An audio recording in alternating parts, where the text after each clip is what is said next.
Hi, I am Sophia. Welcome to True Payback, where story hits different. Hit subscribe. Let's dive in. The email arrived on a Thursday afternoon while I was reviewing sentencing guidelines for a narcotics trafficking case in my chambers at the E. Barrett Prettyman United States Courthouse in Washington, D.C. I had been on the federal bench for 9 years. Before that, 7 years as an assistant United States attorney in the District of Columbia, prosecuting public corruption and financial fraud. My name was on the door. The plaque read, "The Honorable Nadia Owens, United States District Judge." I had earned every letter of that title. The email was from my father. His name is Gerald Owens. He retired 2 years ago from a career managing mid-level logistics contracts for a regional freight company outside Richmond, Virginia. He is 63 years old. He loves college football, hates morning traffic, and has never once in my adult life asked what I actually do for a living. The subject line read, "Saturday the DeSantis Foundation Gala. Please read first." I set down my pen. I opened it. Dad's email was 4 paragraphs long. The first paragraph explained that the DeSantis Foundation annual gala was being held Saturday evening at the Hay Adams Hotel on 16th Street. He and my mother had been invited by my brother Terrence, who had recently become engaged to a woman named Courtney Hale. The second paragraph described Courtney's family at length. Her father, Warren Hale, was a partner at Covington and Burling. Her mother sat on 2 nonprofit boards. The third paragraph was about Amanda Richardson. Amanda Richardson, Dad wrote, is a federal prosecutor in the U.S. Attorney's Office for the District of Columbia. She is a close personal friend of the Hale family. She will be at the gala Saturday. She is very well connected and very serious, and we want to make a good impression on these people. Then came the fourth paragraph. Nadia, I don't want to hurt your feelings, but I have to be honest with you. Amanda Richardson is the kind of person who asks a lot of questions. Courtney's family doesn't know much about your situation. The career stuff, the fact that you've been on your own for a while, the job transitions. I think it would just be easier if you sat this one out. Your brother agrees. We'll do a family dinner next month, just us. My situation. I read that sentence 3 times. Then I read it a 4th time slowly. My situation was 9 years on the federal bench. My situation was clerking for a circuit court judge immediately after graduating from Georgetown Law in 1998. My situation was $187,000 in annual federal judicial salary, a pension, and a chamber's staff of 4. My situation was that I had presided over 2,400 cases, written opinions that had been cited by the 4th Circuit, the 7th Circuit, and once, by the United States Supreme Court. I opened a reply window. I typed, "Understood." I sent it. Then I went back to the sentencing guidelines and I finished my work. My clerk, Devon Park, knocked on my chamber's door at 4:45 that afternoon. He was 26 years old, 3 months into his clerkship, brilliant, and constitutionally incapable of hiding what he was thinking on his face. He had a manila folder in one hand and what I recognized as his "something happened" expression. "Judge Owens." He hesitated. "Your brother called the main line. He asked if you could call him back before 6. "I'll handle it." I took the folder from him. "What's next on the docket?" "Motion hearing at 9 Monday. Richardson versus Federal Deposit Insurance Corporation." I looked up. Richardson. Amanda Richardson. Assistant U.S. Attorney for the D.C. District. She's representing the government in a depositor fraud matter. He checked his notes. She's new to the case, replaced prior counsel 2 weeks ago. This will be her first appearance before you, Your Honor. I was quiet for a moment. "Thank you, Devon." He nodded and left. I sat back in my chair. Outside my window, the October light was dropping over Pennsylvania Avenue. I thought about my father's email. I thought about the phrase "your situation." I thought about my brother Terrence, who had been copied on the email and had not responded with a single word. I thought about Amanda Richardson, Assistant United States Attorney, who would be appearing before me Monday morning in courtroom 14B. I did not call Terrence back. My courtroom clerk, Gail Montrose, had worked in courtroom 14B for 17 years. She had worked for 2 judges before me and had outlasted both of them. She knew every attorney who practiced regularly in the D.C. district, had strong opinions about most of them, expressed those opinions exclusively through a vocabulary of small gestures, a raised eyebrow, a particular silence, the angle at which she set a file on my desk, and was the most reliable institutional intelligence source in the building. Friday afternoon she appeared in my doorway with a stack of Monday's case files. He set them down. She paused. Richardson v. FDIC is the 9 o'clock, she said. I know. Ms. Richardson is new to it. She took over from Donnelly when he transferred to civil. Devon mentioned. Gail adjusted the stack of files half an inch. She's very good, she said carefully. One of the best in the DC office. I've watched her argue twice before Judge Abrams. She paused a second time. She grew up in Northwest DC. Family has been in this city a long time. I looked at her. Gail had an uncanny instinct for when something adjacent was happening. I did not know what she knew or suspected.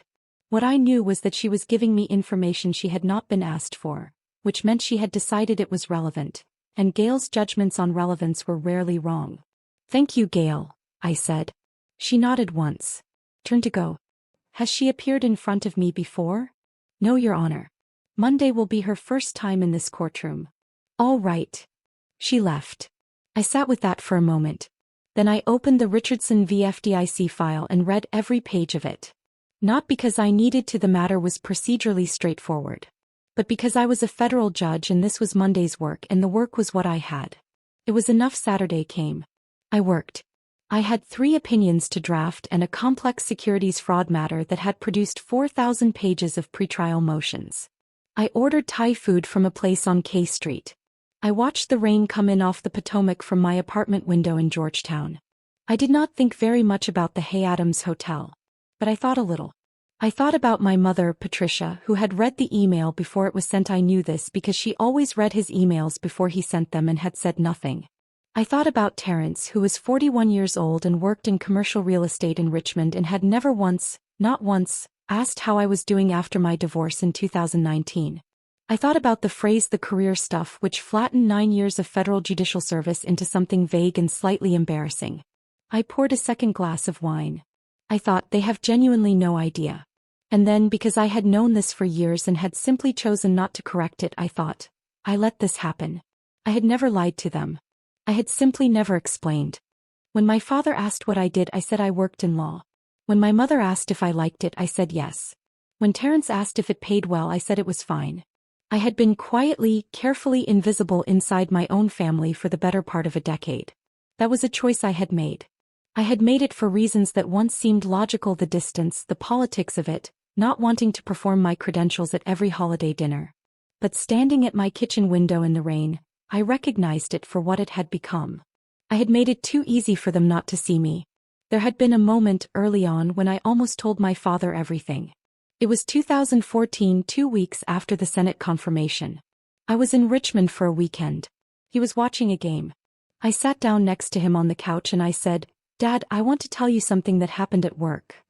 He said, And then the play happened and he leaned forward and the moment passed and I let it pass and I never tried again in quite that direct way. That was on me. I knew it. Monday would not be my doing. I had not arranged it. I had not planned it. The court calendar was what it was, and Amanda Richardson had replaced prior counsel 2 weeks ago, and the world moves the way the world moves. But Monday was coming regardless. I went to bed at 11. I slept well. Monday morning, October 14th. I was in chambers by 7:15. Devon had the Richardson v. FDIC file tabbed and organized on my desk with a summary memo clipped to the front. The matter involved $3.2 million in alleged depositor fraud at a regional credit union in Northern Virginia. The FDIC was seeking disgorgement plus $890,000 in civil penalties. Amanda Richardson had taken over the government's position from a senior AUSA who had transferred to the civil division. It was a routine Monday motion hearing. Discovery disputes largely. It would take 90 minutes. At 8:50 I robed. My robe is black wool, well-fitted, cleaned and pressed. I have worn it for 9 years. I do not think about it any more than a surgeon thinks about scrubs. It is what I put on to do my job. Devon knocked at 8:58. "Court's ready, Your Honor." We walked the back corridor to the courtroom entrance. I could hear the murmur of voices through the door. Attorneys settling in, papers shuffling, the ambient sound of a courtroom before it begins. 18 people on a Monday morning. Defense counsel for the credit union, 3 associates, the FDIC's in-house counsel, and Amanda Richardson for the government. The door opened. Devon stepped through first. "All rise," said the marshal. "The United States District Court for the District of Columbia is now in session. The Honorable Nadia Owens presiding." I walked through the door. I heard it before I saw it, a sound very small from the government's table. A single sharp intake of breath. The kind you make when you've stepped off a curb you didn't see. I took my seat at the bench. I looked out at the courtroom. Amanda Richardson was standing at the government's table and she was not moving. She was holding a legal pad in her left hand and it had tilted slightly as though she had forgotten she was holding it. She was a tall woman in a dark navy suit with close-cropped hair and 20 years of federal prosecution behind her eyes. And right now those eyes were fixed on my face with an expression I could only describe as recalibration. She knew me. Not from the DeSantis Foundation Gala. Not from Courtney Hale's family. She knew me from the U.S. Attorney's Office for the District of Columbia, where we had both been AUSAs simultaneously from 2001 to 2006, where we had worked on overlapping matters, where we had been, at various points, colleagues and, occasionally, competitors for the same assignments, and where she had been in the courtroom the day I received my federal judicial appointment in 2014 and had shaken my hand and said very quietly, "You were always going to end up here." She knew exactly who I was. She stood there for 3 full seconds. Then she put her legal pad down on the table, smoothed the front of her jacket with one hand, and looked directly at me with something in her expression that was equal parts professionalism, and I saw it clearly, something like dawning realization. Not about me. About the context she had walked into. I waited. She found her voice first. "Your Honor." Her tone was careful. Steady. The voice of someone who had spent 20 years addressing federal judges and knew exactly how to do it. "Good morning. Amanda Richardson, Assistant United States Attorney, appearing on behalf of the Federal Deposit Insurance Corporation." "Good morning, Ms. Richardson." My voice was the voice I had used for 9 years in this room. Measured. Clear. No performance in it. "Are all parties ready to proceed?" "Yes, Your Honor." "Then let's begin." The hearing ran 94 minutes. Amanda Richardson was exceptional. She had had the file for 2 weeks and had mastered it completely. Her arguments on the discovery disputes were precise, well-sourced, and efficient. She did not stumble. She did not over-argue. When I pushed back on one of her positions regarding the scope of document production, she conceded the point cleanly and moved on. She was exactly the attorney I remembered from 15 years ago, except sharper. There were 18 people in the courtroom. Defense counsel for the credit union, a senior partner from Williams & Connolly named David Park, flanked by 3 associates. The FDIC's in-house liaison, a quiet man named Garrett who said almost nothing. Amanda at the government's table, her junior associate beside her, a woman with a yellow legal pad and fast handwriting. At the 40-minute mark I addressed Amanda directly. "Ms. Richardson, the government's position on the document production timeline, you're asking for 30 days. Defense is asking for 60. Walk me through your timeline calculation." She stood without hesitation. No shuffling of papers. No checking notes. She had it ready. "Your Honor, the relevant documents fall into 3 categories. Internal communications which have already been identified in the privilege log, 14 days to produce. Financial transaction records, which the credit union's own compliance office has already compiled an additional 10 days to organize for production format. And the board minutes, which are the only genuinely time-intensive set. We believe 6 days is sufficient given the credit union's staff of 2 available paralegals." 30 days total, I said. 30 days total, Your Honor. And we're prepared to produce categories 1 and 2 on an accelerated schedule if the court requires it. David Park stood. "Your Honor, our concern is completeness, not speed, Mr. Park." I held up a hand. "I'll hear you on the board minutes." He made his argument. It was competent. Amanda had the better position. I ruled 30 days on the document production with a 14-day interim deadline for the financial records. I ruled in her favor on 3 of the 4 discovery disputes. The 4th I took under advisement. When I called the hearing concluded, the courtroom stood. She was still standing at the government's table when most of the other attorneys had begun filtering out. Her junior associate was packing files. She had her legal pad in her hand again. She was looking at the floor. I had already risen to exit when I heard her speak quietly, not to me, to no one in particular, more like something escaping than something said. "Oh, Gerald," she said. Almost a whisper. "You genuinely have no idea." I did not react. I walked through the door. Devon fell into step beside me in the back corridor. He said nothing for 11 steps. Then, "Judge Owens. Was there something, did you know that attorney?" "In passing," I said. "A long time ago." He nodded. He had the good instinct not to ask more. We walked back to chambers. I took off my robe. I hung it on the hook behind the door, the same hook it had hung on for 9 years. I sat at my desk. Gail appeared in the doorway at 11:45. She set a mug of coffee on my desk without being asked. "Strong hearing," she said. "Ms. Richardson was well prepared." "Yes." Gail paused. She seemed surprised. "By the courtroom. First time in front of me." Another pause. The kind Gail used when she had filed something away and closed the drawer. "Your 1 o'clock is ready when you are. Give me 5 minutes." She left. I drank the coffee. I looked at the plaque on my desk. The Honorable Nadia Owens, United States District Judge. 9 years of it. Burnished at the corners. Solid as the desk it sat on. I thought about my father's email. I thought about the Frazier situation. Then I picked up the file for my 1 o'clock and I went back to work. The call came at 6:17 that evening. It was not from my father. It was from Terrence. He said, "I need to talk to you." I said, "Okay." Were you aware that Amanda Richardson was going to be in your courtroom today?" "It was on the docket." Long pause. "Nadia."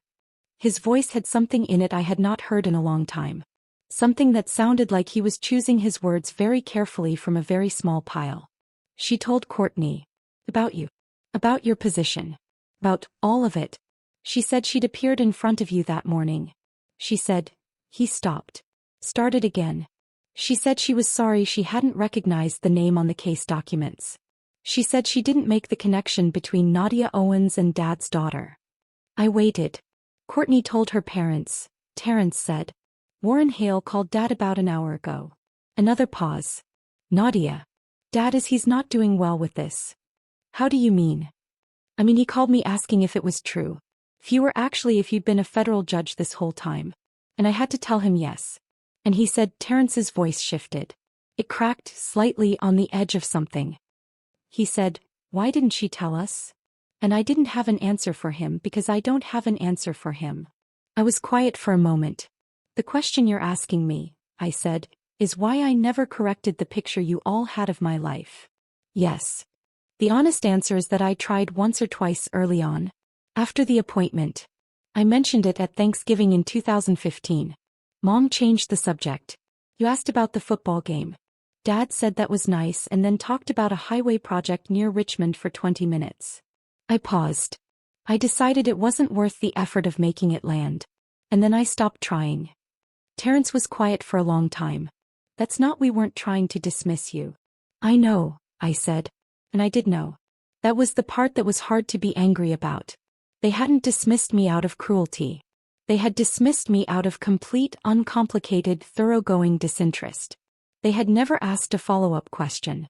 They had never wanted to know what I did when I wasn't at the holiday table. "Nadia, Dad's email, was not the first time," I said. "It was just the most explicit. He used the phrase 'my situation' 3 times in 4 paragraphs. Terrence didn't answer that. "Amanda Richardson is a very serious federal prosecutor," I said. "She has 20 years of experience.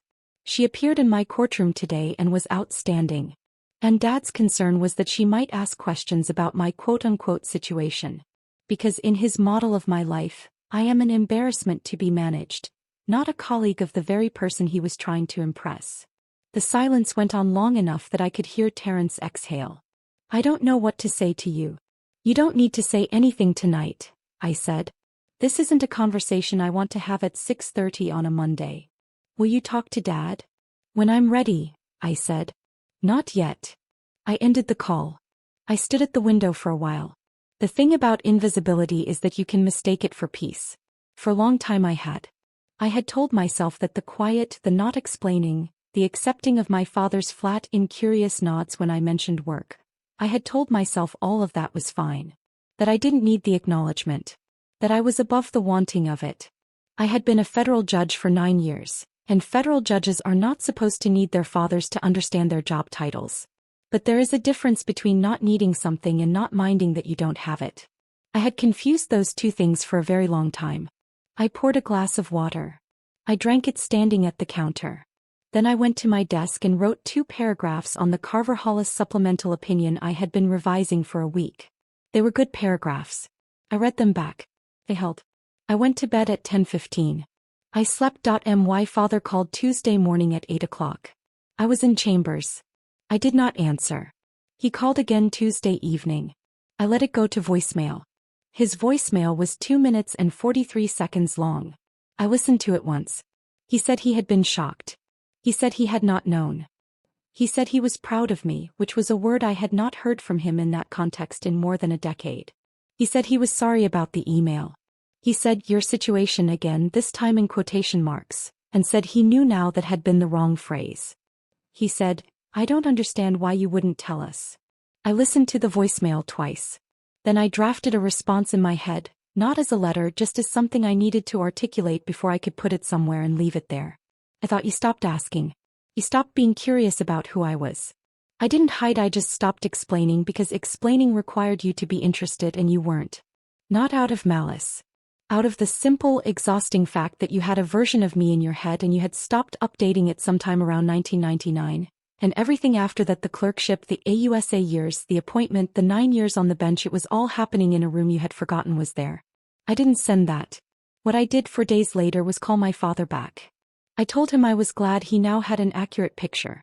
I told him the email had hurt not because it surprised me but because it was clear and in writing, and it confirmed something I had been managing around for years. I told him I was not going to perform an explanation for my entire career. That information had been available, that I had offered it, and that it had not been received. He was quiet for a long time. Then he said, "I'm sorry, Nadia. I think we made you feel like you had to be invisible." That sentence surprised me. "Yes," I said. "That's what happened." He asked if we could start over. I said, "I'm not interested in starting over. I'm interested in going forward. Those are different things." He said he understood. I don't know yet if he does. But he said it and I wrote it down and I will hold it at a careful distance and see what it grows into. 2 weeks after the Monday hearing, Amanda Richardson filed a supplemental brief that referenced a district court opinion I had written in 2019, United States v. Carver-Hollis, a financial fraud case out of Northern Virginia, citing my analysis of wire fraud jurisdictional standards. She cited it correctly. She cited it well. I noticed. I said nothing about it. But I noticed. 3 weeks after the hearing, I received an invitation to speak at the D.C. Bar Association's annual Federal Judiciary Symposium. The invitation had come through the administrative office of the courts, which was normal. What was not normal was the handwritten note attached to it, on U.S. Attorney's Office letterhead that read, "Your Honor, I've taken the liberty of recommending you for the keynote. You were always the most rigorous voice in the room. A. Richardson." I set the note on the corner of my desk. I looked at it for a while. Then I picked up my pen and went back to work. Warren Hale, Courtney's father, sent a formal note to my chambers 3 weeks after the hearing. It was handwritten on Covington and Burling stationery, and it expressed, with considerable elegance, both his admiration for my judicial record and his regret that the family had been introduced to it under such circumstances. He mentioned that his firm regularly had matters before the district court. He mentioned nothing about his future son-in-law's family email. My courtroom clerk, Gail, who had worked in courtroom 14B for 17 years and had seen everything, handed me the note with a completely neutral expression that I had learned to read as restrained amusement. "Should I log this, Your Honor?" "Log it as general correspondence," I said. "Yes, Your Honor." He turned to go. "Gail." She stopped. "Does anything ever surprise you in this building?" She considered the question for exactly 2 seconds. "Less and less," she said, and walked out. I did not go to the family dinner Terrence organized in November. Not because I refused, because I had a sentencing hearing that could not be continued and I was honest about that when I declined. My mother called me the week after. She did not ask about the hearing. She asked how I was sleeping. She asked if I was eating well. She asked quietly if I had been lonely. I had not expected that question. Sometimes, I said. I didn't know, she said. About any of it. The appointment, she stopped. I should have asked more. I knew you were busy and I didn't want to bother you. But I think I was also I didn't know how to ask about a life that was so different from what I understood. That was honest. Cost her something to say it. I'm not angry with you, Mom, I said. And I was not. I was tired and I was clear-eyed and in some way I was still working out, relieved. Not because anything had been fixed, but because the hiding was over. Not because I had chosen to end it, but because the world had ended it for me on a Monday morning in courtroom 14B. And now the distance between who I was and who they thought I was had collapsed and there was no managing it anymore. That was its own kind of freedom. A month after the hearing, I attended the DC Bar Association Symposium. I gave the keynote. 47 federal judges, 60-plus attorneys, 3 law school deans. I spoke for 22 minutes on the evolution of wire fraud statute interpretation in the DC Circuit. It was not a performance. It was work. Amanda Richardson was in the third row. After the applause, during the reception, she made her way across the room to me with a glass of white wine and the direct eye contact of someone who has something to say and intends to say it. Your Honor. She extended her hand. I shook it. You were always going to end up in that chair, she said. It was the same thing she had said in 2014 and she said it the same way, not as flattery as a simple observation. You mentioned that once before, I said. I meant it then. I mean it now. She paused. I'm sorry about the Monday hearing. I should have made the connection. Your name was on every document and you had been on the case 2 weeks, I said. And you were excellent. She was quiet a moment. Then, I didn't tell Courtney to cause any disruption. I know, I said. I'm aware you didn't. She looked at me with the careful, measuring look I remembered from the AUSA years, when she was deciding whether to trust someone with something real. Are you all right? She asked. It was the simplest question anyone had asked me in months. Yes, I said. I think I'm more all right than I've been in a while. She nodded. Lifted her glass. To cases well argued. To cases well argued, I said. We parted. The room moved around us. Outside the windows of the Ronald Reagan building, the lights of Pennsylvania Avenue stretched all the way to the Capitol. I stood there for a moment and felt, quietly and with considerable clarity, like myself. My father came to Washington in December. He asked to see my chambers. I said yes.